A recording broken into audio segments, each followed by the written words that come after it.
Well, Tessa, nothing makes you think of Davos quite like Reese Witherspoon. Am I right?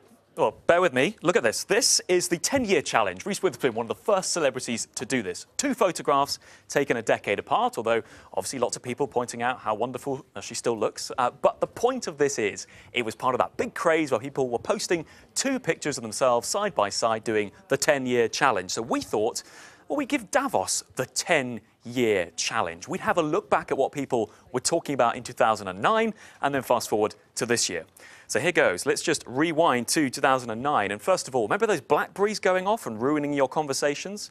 That was the talk of 2009. Robert here saying the summit wasn't that friendly in 2009. There were too many blackberries around. Then you had other people raising issues like Dion here saying, well, all of the sessions were about recovery. Let's not forget 2009, right off the back of that global financial crisis. The focus then of 2009's Davos was looking at how to fix the world economy.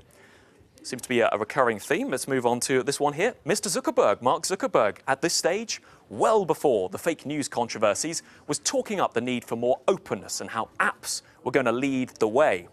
Then as well, we've also got people like Jeff here. He tweeted at the time in 2009 that the start of Davos didn't leave him feeling confident. The same interests, he says, the idea of an elitist group not representing people. And then just finally here, Karen saying back in 2009, more women should be involved in Davos.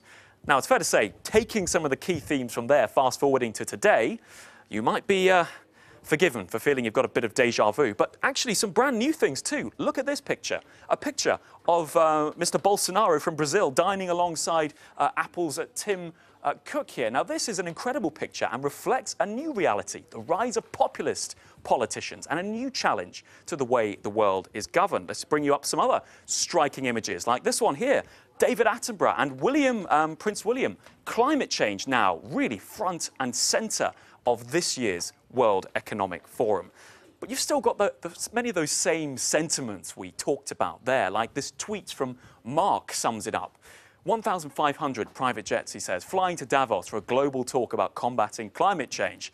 And he says they wonder why ordinary people aren't necessarily trusting them. Now, in a decade, you can still see that mistrust is still there. But let's bring up what the organisers are saying about this year's summit. Well, they're calling it Globalisation 4.0. You know that catchy phrase we're all using around the dinner table. Anyway, here it is. They're saying that is all about a climate, inclusive and international government focus, about opening things up and facing the new world of work that automation will bring. But principally, they put climate up top. That was not the case 10 years ago.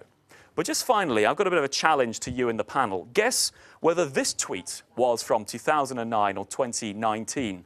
The top minds and leaders descended upon Davos to discuss the world economy, yet no solution was found. I'll leave you guess.